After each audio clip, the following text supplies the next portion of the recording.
specifically talking about persuasive speaking, and then maybe a few of our other friends will join us.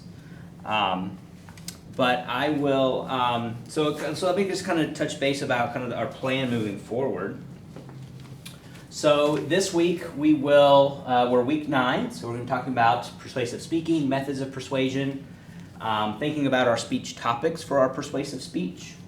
Week 10 is going to be, and you can disregard that middle column, right, because that's the prior to week 10, we complete those things. And so week 10 is here. Week 10, next week, we will we'll do instructor meetings, essentially, but the week is essentially for you to prepare your speech.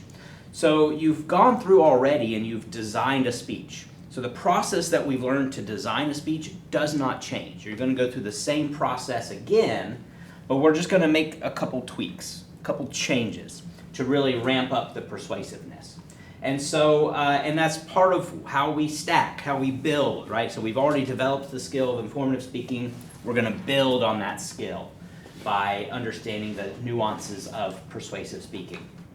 So next week is really just a chance for you to expand from draft to full sentence and give me a full sentence, or sorry, a draft, sorry, next week, some kind of draft, so that on the Sunday the 24th, I will be giving feedback to on drafts, and then I'm going on vacation. So make sure you give me some kind of draft so I can get you some kind of feedback, so that you can continue to work on it.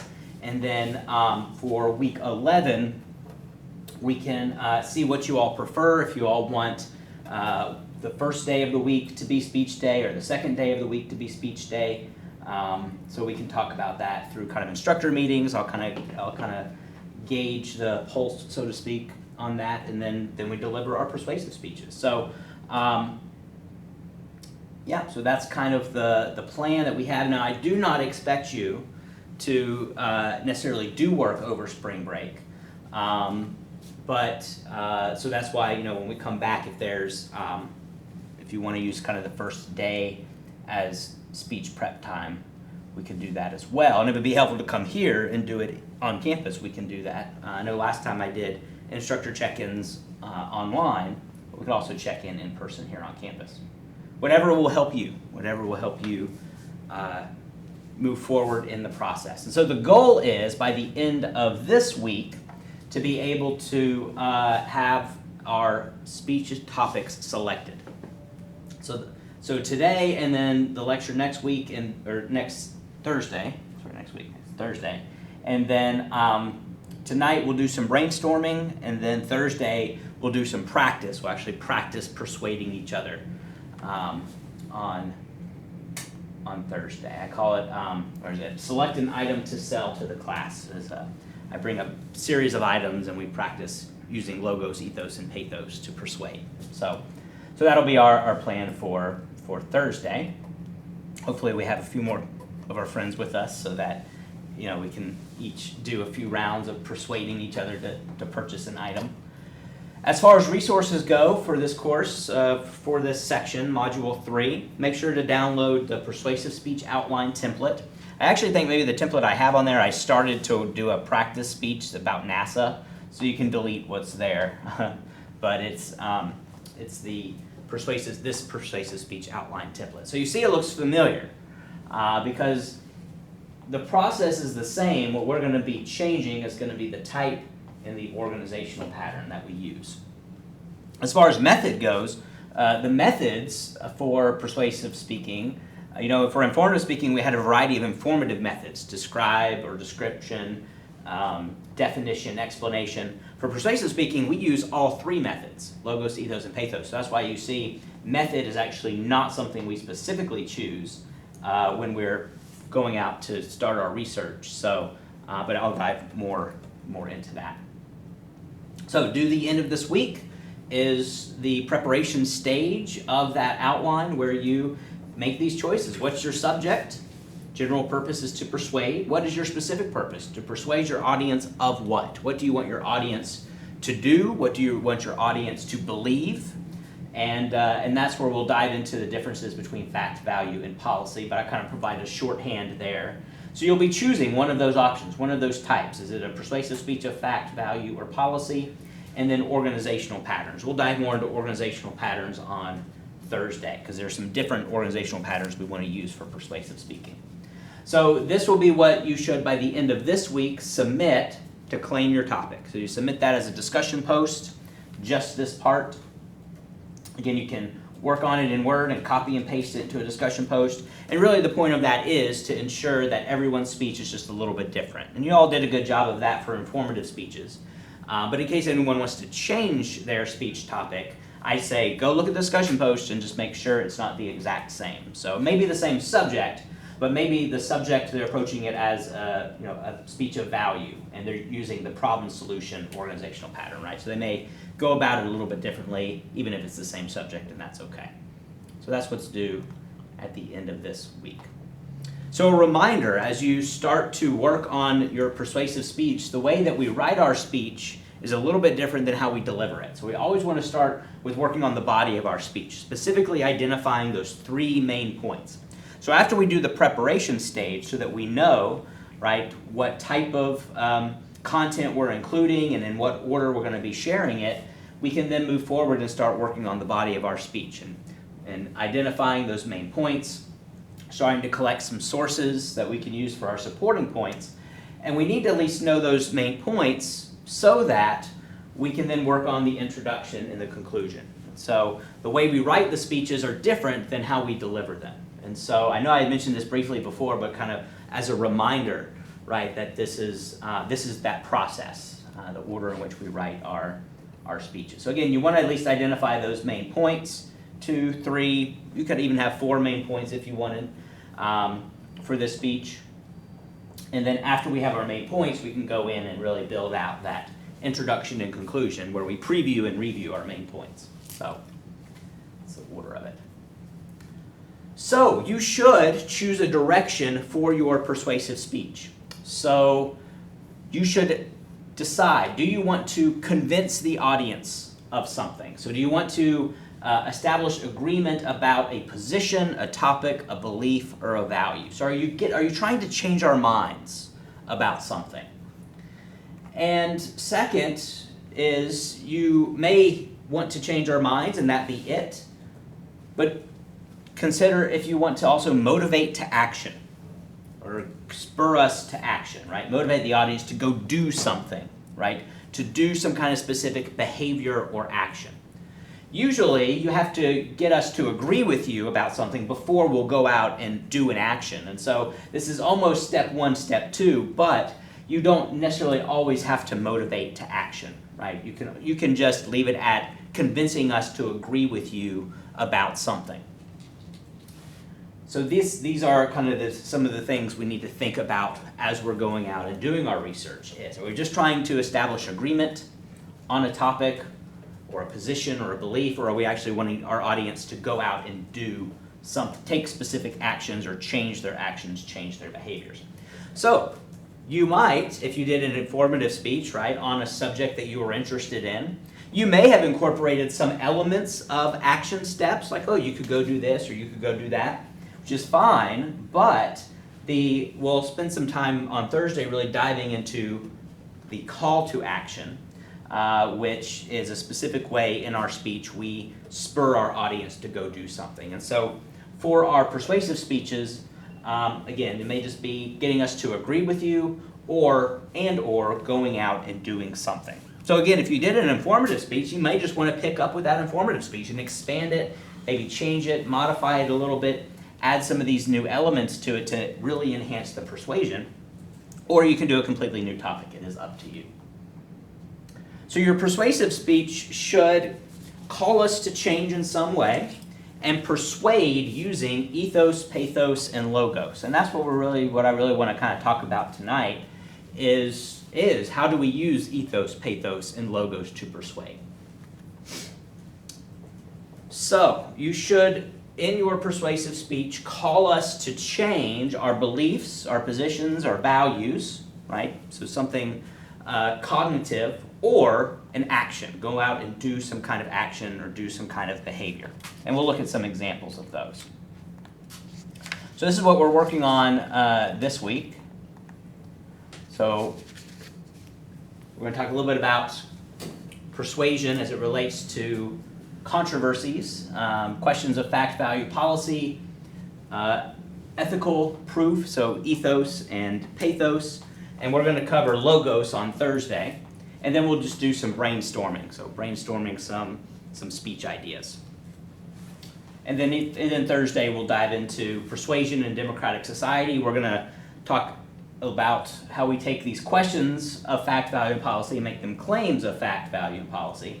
We'll dive deeper into logos and using logical reasoning and those fallacies that are out there, like slippery slope fallacy or hasty generalization fallacy.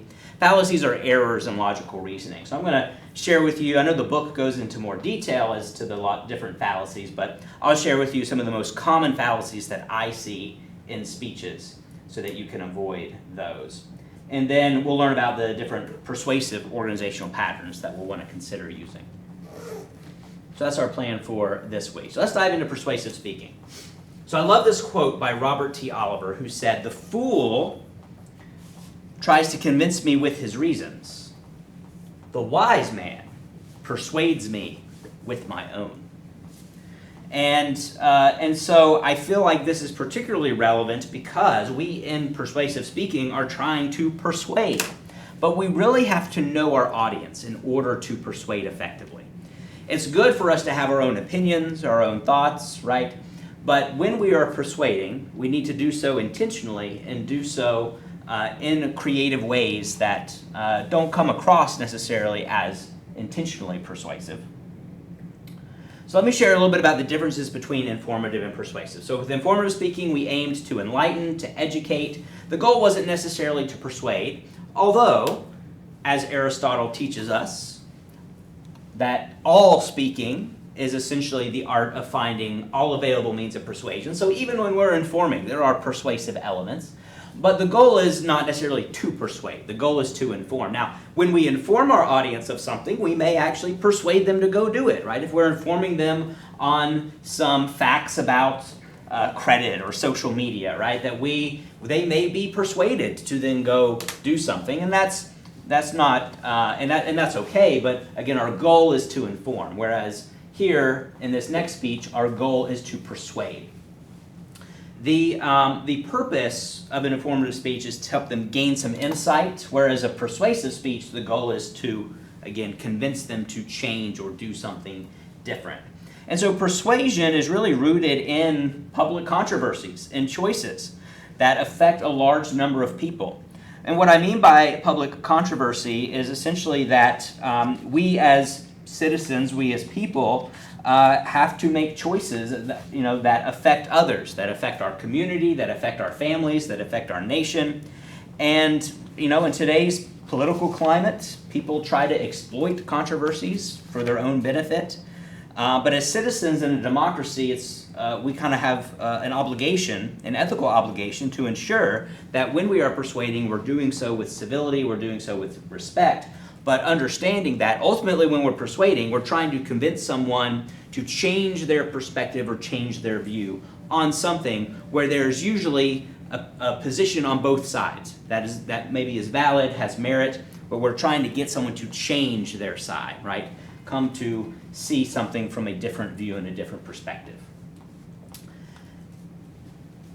So what is our responsibility in our democracy when we are persuading? So the first, I would say, would be making sure we know how to discuss the issues. And there's a lot of public speaking courses that when we teach persuasive speaking, the very next unit after that is debate and having a debate.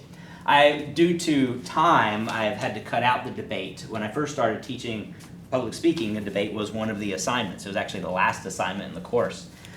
Because debates are great examples of trying to persuade people to agree with you, right? And we do. We have the right to express our opinions. We have the right to share our views, but we should also support those with arguments, and we should support those with evidence. So we need to accept that disagreements are okay. It is okay to disagree with other people, but we should make sure that we are treating people who have a different view from us, we should be treating them with respect. And I think that is crucial to our democracy, and unfortunately we're seeing in the political world a lot of demonization, right, of opponents. One side is saying the other side is evil and bad and out to harm our country. And the other side sometimes says that as well, right? They're kind of just this back and forth. And it's important to know that just because someone agrees with you doesn't necessarily mean that they're evil or bad. They just have a different view. And so it's important for us to be able to tell the truth as we see it, and to back up our opinions with good arguments and proof. And so we'll talk a little bit more specifically on Thursday about how to incorporate that into a persuasive speech. But I think it's applicable in any conversation that you're having, right? Especially any conversation around politics, as we're in an election year, right? So as you're talking with people about your view on the policies and the issues, making sure that we enter those conversations with evidence, with proof to back up our opinions, and that we're not using, like some politicians do, we're not exploiting or using controversies for political or personal gain. So I like to share this because it gives a foundation for one of the reasons why persuasive speaking is taught and included as a part of this course. Because again, everything that we do in this course should help us, not just academically, but help us out in the real world. And so again, being able to articulate an argument with proof and evidence is going to be useful in a variety of contexts.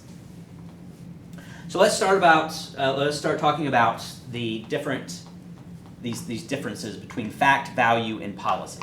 So you're going to hear me, and the textbook also refers to this fact, value, and policy a variety of ways. You may hear it referred to as a question of fact, value, and policy, or a claim of fact, value, or policy, or a proposition of fact, value, and policy. I will use all of those interchangeably, but just so you know, they essentially are all referring to the same thing. That you essentially are making a choice to provide us with facts, or to prove something exists or doesn't exist, to share with us reasons why something is good or bad, so giving us, placing a value on something, or articulating a specific step or plan to achieve a goal, which would be a policy. And so let's kind of dive into each of these, because this is really the first key part of understanding how to deliver a persuasive speech, is to know the type of persuasion you are trying to do. So, questions of fact. So these deal with truth or false, right? So a question of fact would be if you're trying to prove something is real or something exists. So you need to provide credible evidence, not just speculation. So you're going to be using words like true or false, exists, does not exist, happened or did not happen. So these are the types of words that you're looking for as you're doing research, and the types of things you're incorporating when you deliver a speech of fact, a persuasive speech of fact. So it involves the existence, the scope, causality. It addresses questions of the past or predictions for the future. You'll need to provide empirical proof, so real examples, statistics, and expert testimony to support your points, just like an informative speech. This should be resolved before debating questions of value or policy. And so it's important to know, as we get into these speeches of value and speeches of policy, sometimes you need to be able to provide us the evidence and the facts first before developing or making a claim that something is good or bad, or giving us a path to achieve something. So sometimes this is the first step, regardless of which type of speech you choose. So here's an example of a question of fact, or a persuasive speech of fact. To persuade my audience that an earthquake of 9.0 or above on the Richter scale will hit California in the next 10 years. That's my purpose, is to persuade you of that. And my kind of just in kind of brainstorming this, two main points would be time, providing some evidence that explains how we're overdue There was a cycle and a trend of when these were happening, and they have not happened in some time. The other would be other geological signs that may indicate that it's going to happen soon. So again, I was just kind of pulling this together real quick, but again, those are going to be the facts, right? I'm going out and collecting facts in support of that purpose. So some examples of a proposition of fact, question of fact, or claim of fact. So we're dealing with what is and what is not. And you are convincing us that something is or is not. So you are proposing whether something is, again, true or false. You're hearing me repeat those words over and over so that it kind of sinks in, that this is the statement, the claims that we're making. It should be verifiable, right? So you can't make a claim of fact and then not have a way to prove it. So you have to incorporate some evidence to prove that fact. And it may take more than one objective approach to understand those facts. And so here are some examples of subjects. That would be a proposition of fact. So converting to solar energy can save homeowners money. So if that indeed is a fact, I should be able to provide the evidence to support that that is true. If I go out and I do my research and I'm not able to find that evidence, then I would probably do a different subject, or I would change it and say converting to solar energy cannot save homeowners money, right? So I would probably want to take the opposite side of that position. The government is withholding information on UFOs. I have heard a couple speeches on that. And so again, you have to be able to furnish the evidence, furnish the proof. Neil Armstrong was the first man to step foot on the moon. Some people debate that, right? So each of these, there are people on both sides, right? There are people who say, I have proof, I have evidence that Neil Armstrong was not the first person on the moon. Well, I look forward to seeing that evidence. Death is inevitable. Obesity causes health problems. Little green Martians exist on this planet. Whatever it is, again, you are telling us and convincing us something is or is not. So those are some examples of speeches of fact. Some silly examples, but you might want to go that direction. So that's one option. The second option is going to be a question of value, or a persuasive speech that talks about the rightness of an idea or an action. So some of the things we should consider, we should be able to describe the worth of something. So you'll also often hear me call these value judgments, right? Or value positions, because we are essentially saying something has value.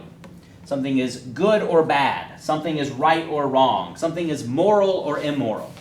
Something is just or unjust. Benefit or harm. Although benefit or harm, it can be a little ambiguous, because that could also be informative, right? Giving us the facts. But these are the types of words that you would be incorporating into your speech to then convince us, right, of this position, that something either has the best of something, right? So the criteria for being the best or the most valuable or the most important.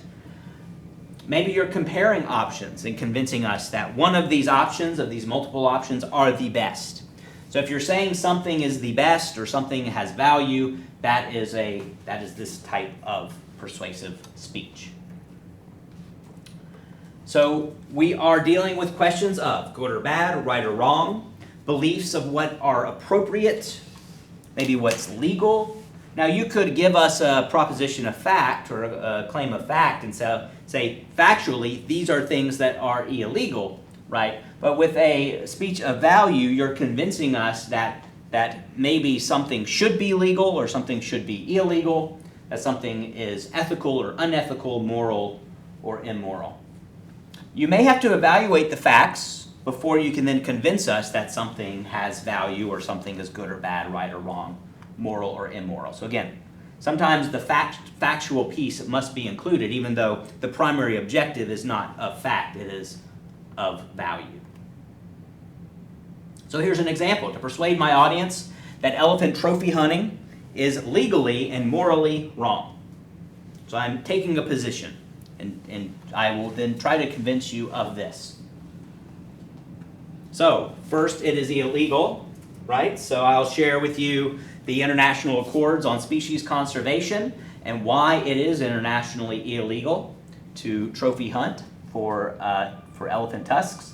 And then morally, right? So not making necessarily the legal argument, but morally sharing what philosopher Immanuel Kant says is our duty to treat animals humanely. And I don't agree with Kant on everything, but in this I agree with him. And so sharing kind of that philosophy and that view and sharing that. If you agree with him on this, then you too will agree that it is morally wrong. Here are some other examples. So we are taking a position, we're making an evaluation, and we are making a judgment. And so we are judging the worth of something or the value of something. So we are going to be using those types of words by saying it is wrong to avoid jury duty. Or maybe we're trying to convince people it's right to avoid jury duty. The United States is the greatest nation on earth. So any of the ists, greatest, best, most important, right? Those, anytime we're saying something is better than other things, we are placing value on that, giving that higher worth, and we need to then provide support for that. Democrats are bad, or Republicans are stupid. War is immoral. Harrison Ford is the greatest actor ever. Same-sex marriage is moral. Same-sex marriage is immoral, right? So we are taking a position and then providing support for that position. So it's important to know that laws and public policy originate from propositions of value. And so you'll see as we get into propositions of policy or claims of policy, sometimes we may need to both convince people or share with people the facts and then convince people something is right or wrong in order to move forward in enacting some kind of policy. So again, the key words we're looking for are good or bad, right or wrong, moral or immoral. And then the last type of speech we have is a persuasive speech of policy, or a question of policy.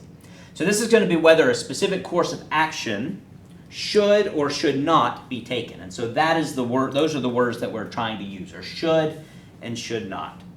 So here we are advocating for a specific course of action, a specific plan, specific steps that should be taken. So again, you might have to establish a problem exists before explaining a plan for solving that problem. So while these are three separate types of speeches, they really are related. And there are times where you'll need to incorporate, right, elements of one into the other. So you might have to establish the problem exists and then explain that plan for solving the problem.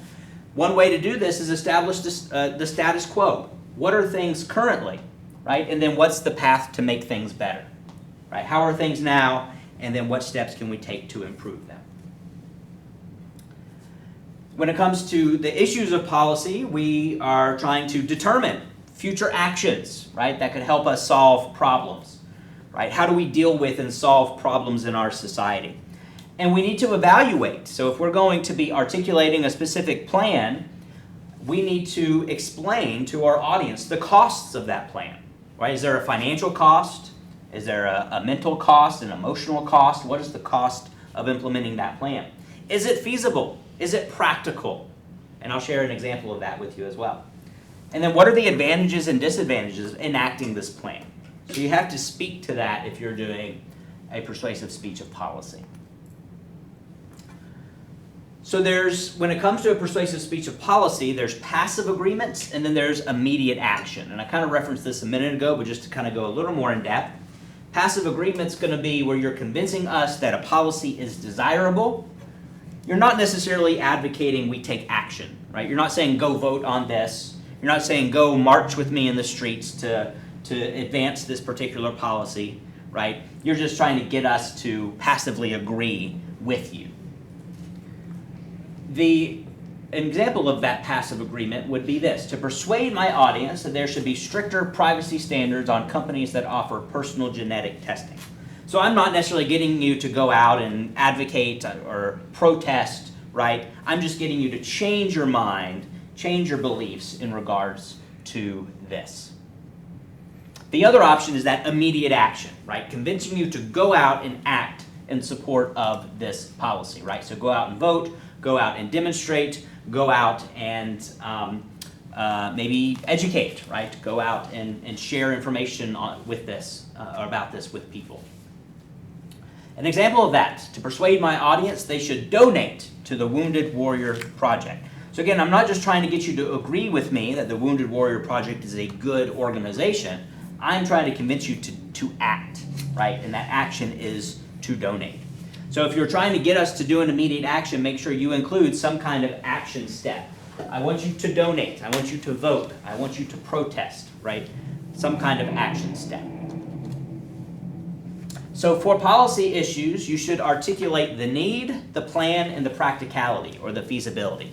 So you should be able to articulate this. And so some people like doing a persuasive speech of policy because there's a very specific formula, right? You're providing us some factual information, you're convincing us that there's a problem, and then you're going to share with us why that's a problem, how we solve that problem, and is that problem or is that solution actually feasible or practical. So the need. So why is this policy needed? Is there a problem that requires change from the current policy? And when we talk about this, we are talking a lot about laws, right? Laws and regulations, right? One of the things that I'm very passionate about is our driving tests. I am of the belief that people should not just pass the driving test once and be done, but I think people should have to pass the driving test multiple times. And that's because I believe people at some point in time forget how to drive correctly. And that leads to increased accidents. And so if I'm trying to convince you that a change in our current policy should be that the driving test should be taken every 15 years, then I then need to articulate, well, what's the problem that's leading to us needing to change this? And it's the fact that we have a lot of aggressive drivers, a lot of unsafe drivers, a lot of people who aren't defensive drivers, and it's causing an increase in fatalities. So I would present that need to you, and that this is a problem that needs solution. So what are the steps I propose to solve that? That's the plan. So what's my plan to solve this current policy problem? Well, we need to enact a new law, a new legislation, right, in the state of Illinois. States can control, secretaries of state can control that, and so maybe we look to maybe have some policies changed, or maybe we look to put something on a ballot for people to vote on. It's not a very popular policy change, but yes. But anyway, so here's an example of presenting a plan, not just for that I'm passionate about, that particular policy change, but someone presenting their plan for their policy that they would like implemented. Here's the legislation I propose. It's based on a combination of proposals that have been presented in several states. All dog breeders who produce more than 30 puppies a year should be required to register with their state's Department of Agriculture, which would inspect dog breeding facilities just as the health department inspects restaurants. Breeders with dogs in substandard conditions would be dealt with accordingly. A first offense would result in a fine of $3,000. A second offense would result in a fine of $5,000. And a third offense would result in a fine of $10,000 and 90 days in jail, plus permanent loss of the breeder's license in every state of the union. But legislation alone won't do the job. You and I also have a part to play. We have to take the profit out of puppy mills by making sure we don't purchase dogs produced by puppy mills. We can do this by following guidelines laid out by the Humane Society. First, consider adopting a dog from a trusted animal shelter instead of buying a new dog. The animal shelter will make sure the dog is free of physical and behavioral problems. Second, if you decide to buy a new dog, visit the breeder's premises. If the breeder refuses to let you see the premises or wants you to meet somewhere else, don't buy from that breeder. Third, don't buy a dog from a pet store. The Humane Society has found that most dogs in pet stores actually come from puppy mills. And fourth, don't be fooled by advertising. Just because an ad promises that a dog has been, quote, family raised or has a health certificate doesn't mean it's true. This is especially important when it comes to the internet, where there's no way to verify the health of a dog or the trustworthiness of a breeder. So here, actually in the state of Illinois, this was policy that actually was put into place. And so now puppy mills are illegal in the state of Illinois. And they were, all of the puppy mills were required to release their animals to shelters. And that was where my spouse and I got our dog, was from a shelter that was used for breeding in a puppy mill. But as he shares, there are ethical breeders, right? There's people who do it right, who socialize the dog and don't just keep the dog locked up in a cage their entire life. And so, so this was actual policy that at one point didn't exist in Illinois, and now it does. And so, so now you can rest assured that a lot of pet stores are getting their animals from ethical breeders or from rescues. So again, an example of something, a policy that has been enacted since this video was made. So the last I want to share is about practicality or feasibility, right? So will the plan solve the problem? You have to articulate that to us. You can't just tell us it will, right? You have to articulate in what way will your plan that you are advocating for solve the problem. Will the plan create new problems, right? You have to kind of project that and assess. Will there be new problems you need to address that come from this? One example with the puppy mill, when puppy mills were shut down, one of the problems that they had to determine was, well, where do the animals go? We don't just want to euthanize all of these animals, right? So how do we coordinate getting animals to rescues and to shelters? And so, because that was a problem that was created from this policy. And then has this plan worked elsewhere, right? That is one of the greatest ways to demonstrate something has worked and that something is feasible and practical, is if you can share data on how that has worked elsewhere. And here's an example of someone doing that. California has already implemented the plan I'm advocating, and it's working. As reported by the California Department of Public Health, California now has the second lowest smoking rate in America. Only 13% of Californians smoke, compared with 21% nationally. California also reduced its rate of lung cancer, saving the state more than $86 billion in healthcare costs. If our state adopted the same anti-smoking measures as California, we'd save money and lives. So there is an example, right? This state has done it, this group has done it, this organization has done it, and it has worked, so we should do it as well. So when it comes to propositions of policy, you, again, are judging whether a specific course of action will resolve that problem. So I would say in this class, I would encourage you to look at agencies that have power, or any group that has power to enact policy, and approach it from that position, right? So are you trying to convince us to vote for policy, for us to put pressure on an organization to change a policy? So give some thought to who has the power that we need to convince that something should or should not be put into place. So some examples that we have seen: the federal government should legalize medicinal or recreational marijuana is a frequent topic. Matter of fact, I think I heard in the State of the Union, I only caught bits and pieces of it because it was after a class night. I believe I heard President Biden recommend legalizing marijuana and expunging records. So I have to watch the entire State of the Union, but anyway, so that's an example. It's legal in the state, but not necessarily federally. The city of Morgan Hill should adopt a recycling program, right? And so what are the steps they need to take to do that? Has that worked other places? And then the school should provide more parking spaces. So what is the plan for doing that? And what is your proposal for the school to do that? Well, maybe it's getting a partnership with a particular parking, I don't know, do we do that? Do we have a parking discount? Here? Yeah. I think I don't know. I take the train. Yeah. So Yeah. I don't know. They should if they don't, right? I know, I take the train as There, well. I So. thought there was parking here, no? I think it. Well, I used to go to Malcolm, Mm-hmm. And at Malcolm, it's free parking. Oh, free, but they have their own lot. Yeah, Yeah. but I don't know here. Yeah, we don't have our own lot at Harold Washington, so I was wondering if there was, like, I know, so like at National Louis, we do, we get discounts at the local, the garage that's right next to us, so, not free, but How it is, cheap? it is, $16. Oh, It's the Spot Hero rate. that's what I get, yeah. Yeah. At my building, I Yeah. get $16, Yeah. 24 hours, Mm-hmm, which is still like absurd. right. Have a break. Oh. Have a break, so, it's currently about 8 o'clock.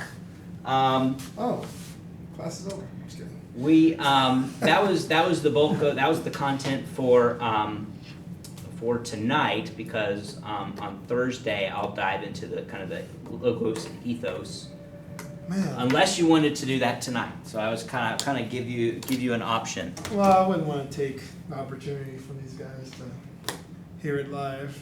Yeah, But I don't know. Did we scare them away with the whole the delivery? I don't know. I'll follow up with them and see. Usually Marcellus lets me know if he's going to be late. Do people drop class after the first delivery? They're still enrolled. So I know, they- but do yeah. people like give up after first delivery? Some people do, and the way I've structured the course, right, is that you should still have time to drop the class if you are unsure of your grade, or if you can pass the class at midterms. Yeah. So there's still, I don't know if it's partial withdrawal or what. Look at the but- shoes on that guy. Yeah, and you don't usually see his legs, right, or see his feet, or see him in shoes, And really. he got his tea cup. Well, he's got a coffee cup there. Usually he's doing the tea. It might not be tea, you don't know. Ah. Yeah. Good old Kermit. I don't know.